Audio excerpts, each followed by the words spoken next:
Daqui, Capitão Alisson, o capitão do povo de São Paulo. Sejam bem-vindos ao São Paulo Mais Segura. Obrigado pela audiência e compartilhe com seus amigos. O que teremos essa noite? Aqui é o espaço onde conheceremos histórias inspiradoras e motivadoras aqui na cidade de São Paulo. Será que eles tiveram que recalcular a sua rota? Pois bem, vou falar desse convidado, vou ler esse currículo que é muito extenso, hein? Vai faltar tempo para fazer a leitura. Ele nasceu em São Paulo, mora em São Paulo, formado em Direito pela Universidade de São Judas Tadeu, pós-graduado em Direito Penal e Processo Penal pela PUC, Ciências Criminais pela Escola Superior do Ministério Público, membro do Instituto Brasileiro de Ciências Criminais, professor de Direito na PUC e na Faculdade de Itu, em São Paulo. Advogado e sócio fundador da Bianchini Advogados. Ao longo dos seus últimos 26 anos, seu escritório de advocacia tem sido reconhecido no mercado por sua competência e comprometimento inabalável com o cliente. Alguns dos seus clientes, bancos, o setor automotivo, clubes de futebol, entre eles o Santos Futebol Clube, o Corinthians, Esporte Clube Bahia, o São Paulo Futebol Clube. Diante disso, eu não posso deixar de apresentar ao doutor Ricardo Magno Bianchini. Seja muito bem-vindo, doutor. Minha alegria, Alisson, muito obrigado. Não poder deixar de render também as minhas continências. E externar minha alegria em poder estar aqui, ter sido destinatário de tão honroso convite. E eu estou aqui à disposição para esclarecer aí e poder informar os nossos telespectadores, né, desse podcast aí, sobre aquilo que eu for honrosamente perguntado. Maravilha, doutor, já vou começar aqui vendo os seus clientes. Eu, como sou um apaixonado por futebol, né, não posso fugir da pergunta. Qual é o time que o doutor torce? Eu sou profissional, mas o time que eu torço é o time da Bianchini Advogados, que eu tenho um time de profissionais muito bom. Oh, bacana. E esse é o time do coração, não é? Que serve aí todos os clientes que a gente tem a alegria de poder contribuir. Maravilha, doutor. Então, para começar essa noite, eu quero saber um pouco mais do doutor Ricardo, por ele mesmo. Por favor, fique à vontade e conte para nós aqui sua trajetória de vida, desde a sua infância, da origem, estudos, enfim. Fique à vontade, o microfone é do senhor. Bom, eu sou filho de um homem trabalhador paraense, de Belém do Pará, que veio a São Paulo tentar a vida. Encontrou a minha mãe, filha de um homem bravo e corajoso que foi à guerra, lutou lá na Itália, no fronte. Ao retornar para cá, motorista de caminhão, lembro-me da companhia Matarazzo, né, onde hoje tem ali aqueles prédios nas Perdizes, na Casa das Caldeiras, ele trabalhou ali. E ali ele começou a vida como taxista, depois ele começou a desenvolver uma atividade de venda de automóveis. O meu pai fazendo pão numa padaria no bairro da Lapa, conheceu a minha mãe que foi comprar pão. E aí, então, os dois se conheceram, tiveram um enlace matrimonial e eis-me aqui, né? E aí, minha vida na Lapa, eu cresci, tenho um irmão, eu tenho 54 anos, tenho um irmão com 52 anos, e ali nós crescemos, estudamos, meu pai passou muita dificuldade, nós, num determinado momento da vida, precisamos sair de um colégio particular, não é? Muito conhecido ali na Zona Oeste, para ir por uma rede pública, porque meu pai passou por algumas dificuldades financeiras e foi muito difícil, né? A gente saiu de um convívio de alunos que tinham um estamento social diferente, uma cultura diferente, e fomos para a rede pública. Mas ali eu aprendi, ali eu fiz grandes amigos, ali eu aprendi a ter a resiliência que a gente tem que ter na vida e enfrentar, não é? Todos os desafios que eu acho bom que um jovem, que uma criança tenha, para poder crescer com mais bravura, com mais coragem, né? E tive o meu pai que teve a coragem de sair do norte, tive o meu avô que teve a coragem de lutar e voltou incólume para o Brasil. Eu acho que isso me fez ter um pouco de coragem, não é? Ter um pouco de bravura nas coisas com que a gente faz. E aí segui, não é? Tinha o sonho de ser médico, não é? E aí, por desígnios da vida, um dia meu avô chegou para mim e disse assim, olha, você poderia ser advogado, né? E eu nunca tinha pensado nisso. Eu falei, até que um dia prestei um vestibular, passei e me encontrei na profissão, né? Eu sou daqueles que sempre, no meio da roda de amigos, gostava de defender as pessoas, gostava de equilibrar a verdade das coisas, lembro disso até hoje.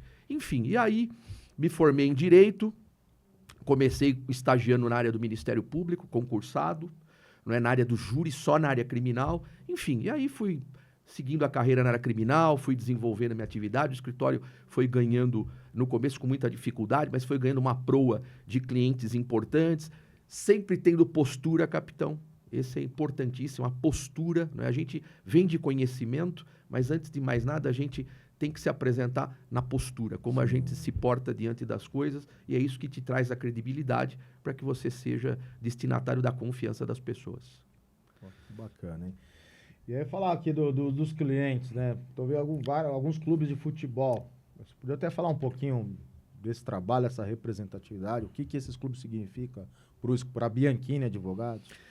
Bom, antes de significar para a Bianchini Advogados, respondendo a sua pergunta, significa muito para mim e para o meu time de profissionais. O futebol foi uma coisa que aconteceu na nossa vida pós-pandemia, não é? Eu, terminando a pandemia, já estava praticamente convencido de sair de São Paulo. Eu fiquei 2 anos da pandemia numa cidade interiorana chamada Avaré. E ali eu fiquei, não poderia sair, aquele lockdown, todo mundo, né, recluso em casa, etc e tal. E eu recebo, né, e por isso é importante da postura que eu falei aqui, eu recebo uma ligação de um amigo que eu não vi há 15 anos. De uma pessoa que eu não vi há 15 anos, conhecido, mas se tornou um grande amigo. E ele disse assim: Bianchini, eu fui convidado pelo presidente do Corinthians para assumir a diretoria jurídica. E nos refolhos da minha memória, percorrendo alguns profissionais que eu entendia que poderia ocupar esse cargo, dando confiança e honrando o meu nome, eu pensei em você. Falei, puxa, mas...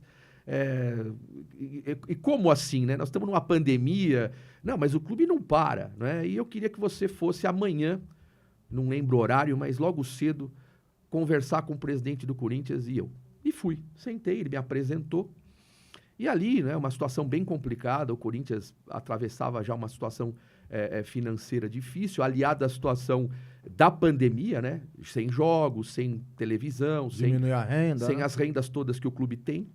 E aí eu fui até lá, chamei meu time, né? Por isso que eu falo que o time é importante, é o time do coração, é o time do escritório, e falei, ó, nós temos um grande desafio. E aí todos, alguns, né, eventualmente tem aquela certa resistência, tal, não, mas nós vamos abraçar isso, e fomos. E aí começamos esse trabalho no Corinthians, fizemos um trabalho fazendo uma varredura em todas as ações, conhecendo o que eu digo, a profundidade do rio, se ele era caudaloso ou não, é a temperatura da água, né, e o que tinha por baixo. E a gente entrou, conheceu, entregou ao presidente uma fotografia do nosso trabalho, e aí começamos a fazer ali um trabalho, a gestão do departamento jurídico, assumimos outros flancos, e esse trabalho foi chamando a atenção de outros clubes de futebol. Hoje, inclusive, eu não posso revelar ainda, mas já temos um contrato assinado hoje com um novo clube do Nordeste. E, enfim, e a gente tem aí desenvolvido um trabalho muito salutar aí na área do futebol, não só com a parte jurídica, mas também gerindo os eventos de futebol na parte de problemas disciplinares que a torcida eventualmente pode trazer, ou até dos jogadores, os atletas, durante uma partida de futebol. Pô, bacana, hein?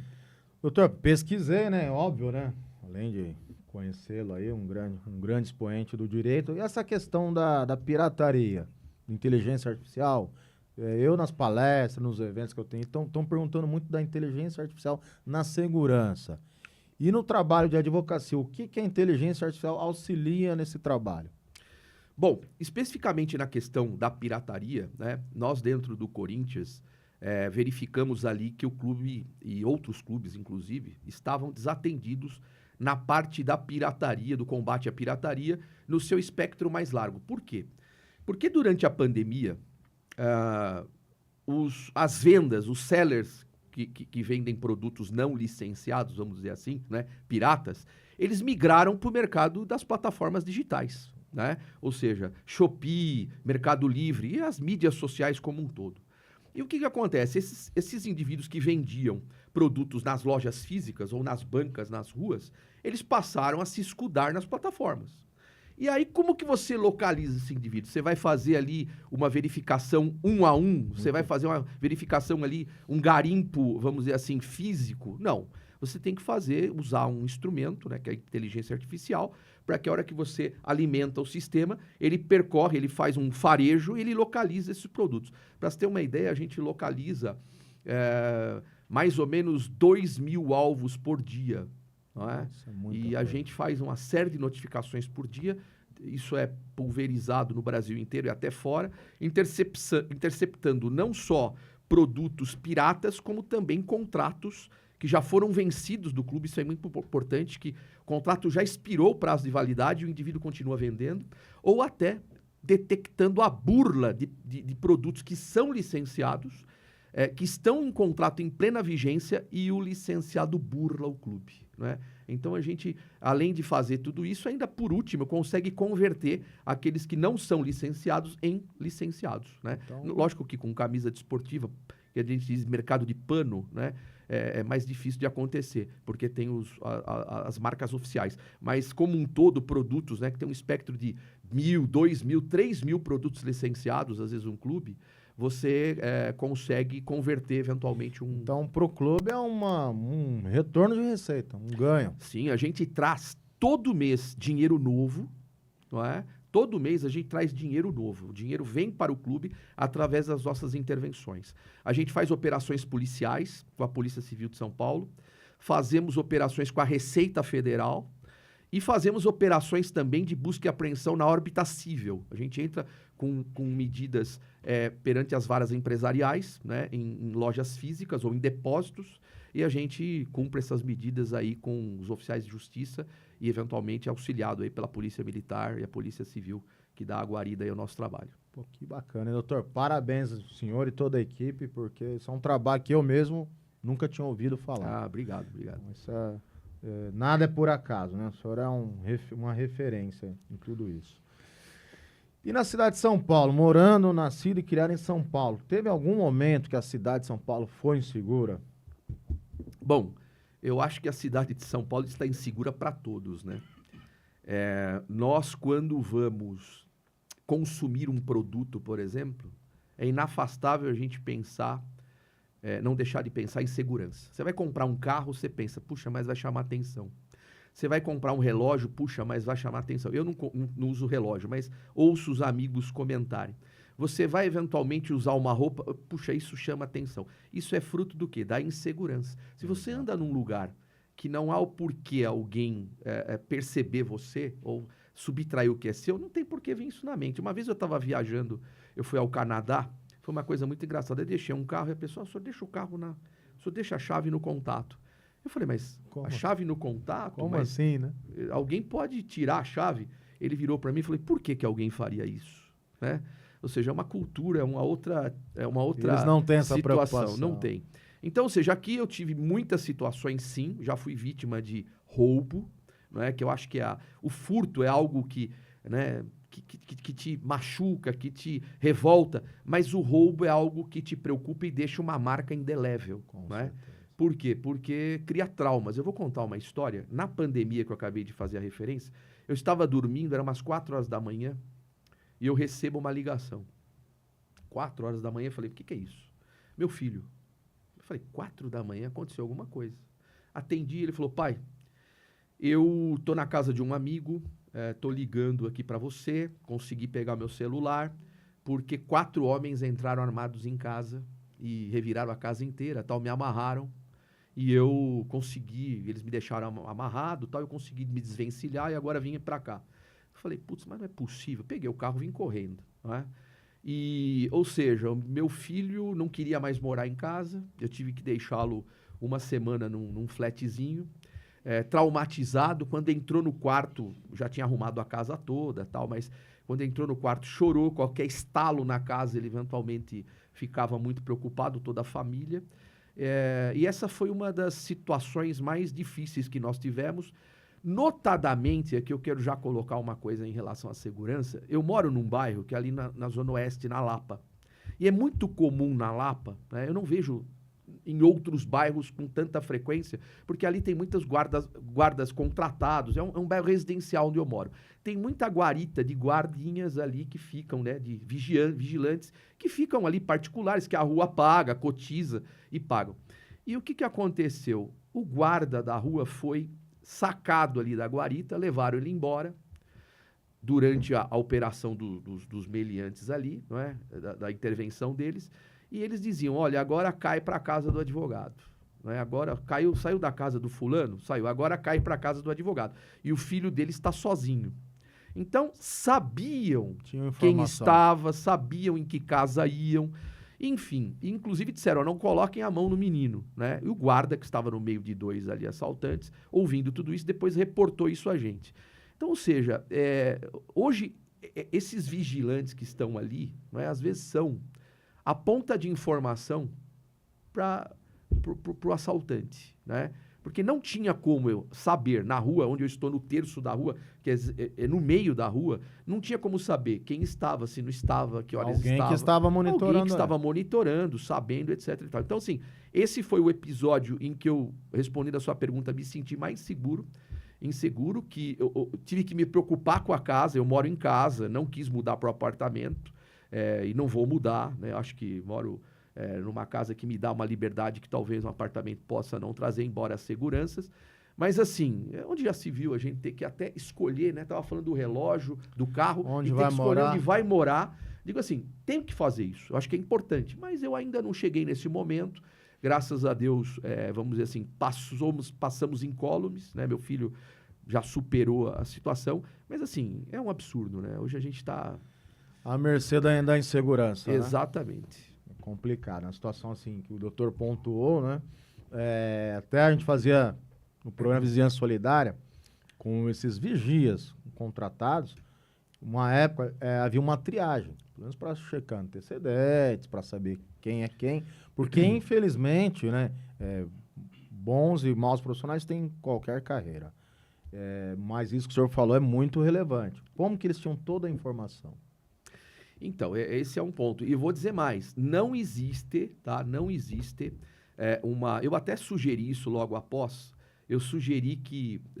eu não confio muito, capitão, nesses consegues. Eu não confio nesses consegues. Eu vou dizer por quê. Eu participei de alguns consegues, a despeito de ter um ou outro ali bem intencionado, o pessoal da PM que vai, o pessoal da Polícia Civil, o delegado que se coloca à disposição, aquilo passa a ser um momento onde as pessoas reclamam de lixeira, de buraco. Consegue, eu acho que tem a ver com segurança, né? E começa ali uma discussão política, Então, assim, eu cheguei a levar esse assunto para um consegue regional ali, dizendo assim, olha, precisamos pegar os guardas, ninguém tomou conhecimento, você vem aqui. Eu acho que tinha que ser uma atitude esponte própria da Polícia Civil, que faz o cadastro, pelo que eu soube, é feito lá. Sim. E assim, vamos fazer uma varredura em todos os vigilantes da rua e eu quero cada um dos senhores que os senhores me apresentem aqui. Eu vou te contar uma história. Uma vez eu estava no escritório e um advogado do escritório falou assim, doutor, eu tenho uma pessoa que me pediu ajuda e eu queria verificar se o escritório pode ajudar a fazer um amparo aí para ele. Eu falei, do que seria? Ele falou, não, é um vigilante ali da Lapa e ele tá com um mandado de prisão tal, e eu queria verificar a possibilidade de a gente entrar com uma ajuda criminal contra ele. Bom, eu conversei lá, entendi, mas primeira coisa que me chamou a atenção, um vigilante criminal com mandado de prisão, muito grave, né? E eu fiquei depois sabendo que ele tinha praticado um homicídio numa cidade do interior de Aracaju, lá em Aracaju, perto das adjacências de Aracaju, e estava sendo vigilante ali. Ele cortou a orelha de um indivíduo numa discussão e estava vigilante na Zona Oeste. Então, eu digo assim, isso mostra que se coloca lá uma guarita e uma pessoa dentro, dá a impressão, estamos seguros. Que está seguro. Então, ou tem alguém passando a sua informação, ou tem um vigilante ali que não vai ter condição de ter um embate com o bandido, né? Claro. Tanto é que ele foi sacado da guarita de madrugada e foi levado pelos bandidos, né? Pô, terrível, hein? Então, assim, esse relato aqui do doutor é algo que acontece, né? Muitas pessoas já passaram por isso. E agora falou a questão do trauma. Tem pessoas que não conseguem mais voltar à sua rotina normal. Seja de trabalho, tem que mudar de cidade, tem que... Enfim. Então, o dano causado é muito mais do que o dano ao material, ao patrimônio. Sem dúvida. Então, sem dúvida dano alguma. psicológico, em muitas situações, a pessoa não consegue mais trabalhar. Não consegue. Medo de sair de casa, de transporte público, enfim. Doutor, tem mais alguma história de insegurança na cidade? Olha, tem várias, né? Eu já presenciei situações de assalto, né? Que você fica impotente. Não... Primeiro que você, ao reagir, né? Pode ter o risco aí de ser atingido aí nessa reação, né? Mas uma coisa, além da insegurança que ela existe, a gente sabe que existe, uma das coisas que eu preciso consignar é, infelizmente, que a gente vê e que tem aí achatado a população, essa política de desencarceramento que a gente tem, Exatamente. que vem do Poder Legislativo, criar essas audiências de custódia, que virou aí A gente vê aí pessoas... Eu tive um trabalho que eu fiz muito legal, que foi acompanhar várias audiências de custódia, várias. Eu fiz várias audiências de custódia para poder verificar a faixa etária do crime, que tipo de crime, quem mais praticava crime, homem, mulher, em que região. Um trabalho que eu fiz aí junto com o professor. E o que aconteceu? Nós verificávamos que tinham pessoas que ali chegavam algemadas pela 6ª vez, pela 8ª vez. Recorrente, ponto mais. E assim, por ser um crime que não tinha o empenho de violência ou grave ameaça, o juiz revogava o flagrante e concedia ali a liberdade. Então, assim, isso é uma coisa que, infelizmente, porque não é só o crime de violência que cria insegurança. Hoje você falou, por exemplo, de inteligência artificial. Por quê? No trabalho que a gente faz de pirataria. Porque teve uma migração do ambiente físico para o ambiente artificial, né, virtual. E o que acontece? Hoje tem uma criminalidade que migrou para isso também. Não existe só a insegurança do ponto de vista das ruas. E a insegurança nos cybercrimes. E é muito mais seguro para o criminoso, né? Ele está à distância. Exatamente. Né? Inclusive foi criada a delegacia de crime contra crime cibernético. Exatamente, a DC Cyber. Eu frequento semanalmente lá. E assim, e não tem estrutura, né, para atender tudo isso. A demanda é muito grande. É enorme. Golpes através do celular, contas bancárias, falsos links. Tem passado, inclusive, isso nas palestras sobre dicas de segurança. As pessoas têm sido lesadas constantemente. Sim. E aí é o que o senhor falou, a impotência é muito maior. Porque eu vou dizer uma coisa. Quando se faz, eu vejo a polícia militar ou a polícia fazendo uma palestra, como evitar o crime, como evitar... Você está ali numa situação, num carro, na rua... E você não tem como evitar o bandido te abordar. Sim. Mas todo crime praticado à distância, sob a égide do escudo da plataforma ou de um link, etc. e tal, ele tem como ser evitado. Porque a pessoa, quando ela perceber a menor... Olha, quem ligou? Estou pedindo um dinheiro, é sermão. Você vai dizer, mas eu não caio nessa. Sim. Não é? E você tem como evitar isso. Então, assim, a pessoa menos preparada, às vezes até do ponto de vista intelectual, até a mais... tem efetivamente, com a preocupação do poder público, como evitar isso. E a informação é tudo, né, doutor? Até nessas palestras, as pessoas ficam espantadas quando a gente começa a falar das modalidades criminosas, golpe do FGTS, enfim, empréstimos, a questão de senha, o cartão que tem o problema no chip, o entregador vai lá. Então, assim, tem N exemplos. E é exatamente isso. Depende de ação da vítima, né? Exatamente. Se ela não der o start ali, não vai acontecer o crime. Exatamente. Ao contrário de no ambiente físico, ele não tem como evitar. Com certeza. Vou aproveitar aqui um momento e vamos falar um pouquinho sobre o programa São Paulo Mais Segura. Já aponte a câmera para o seu QR Code. Importante isso aqui, doutor. Então, na minha página do programa São Paulo Mais Segura, tem a opção 1, que é o Peça Ajuda Solidária. Então, as pessoas aqui na cidade de São Paulo têm dificuldade em acessar os serviços públicos de zeladoria. Então, má iluminação na rua, buraco no asfalto, poda de árvore, e por muitas vezes fica de 1 a 2 anos para serem atendidos pelo órgão público, que no caso é a subprefeitura local. Então, nós temos uma equipe multidisciplinar, recebe as demandas, prepara o ofício, leva até os órgãos e dá o retorno para as pessoas. Então, assim, a prevenção primária, ela indiretamente ou até diretamente interfere na questão de segurança. Sem dúvida. Então, uma rua mal iluminada pode ocasionar crimes patrimoniais, furto, roubo ou até mesmo crimes sexuais. O buraco no asfalto não é simplesmente uma questão de conforto, né? Então, os criminosos utilizam de ardil, furou o pneu, a pessoa para verificar o veículo lá, eles anunciam um roubo. E os crimes sexuais também. Então, é um serviço que tem tido muito retorno, as pessoas estão gostando e a gente está conseguindo ajudar muitas pessoas, né? Que é o que o senhor falou, a informação é tudo. Sem dúvida. Na opção 2, nós temos as ocorrências ao vivo. Então, uma forma de manter a população informada, que o sábio é aquele que, né, aprende com a situação alheia, né? Então, acompanhar em tempo real as ocorrências na cidade de São Paulo. E temos também a opção 3, que são as palestras com o Capitão Alisson. Então, tenho ido em condomínio, escolas, empresas e passando as dicas de segurança, que isso é muito valioso, né? Então, passando a minha experiência, os ensinamentos da minha formação, para que as pessoas não sejam vítimas e que não caiam em golpes. Então, você que se interessa pelo programa São Paulo Mais Seguro, é só apontar a sua câmera para o QR Code.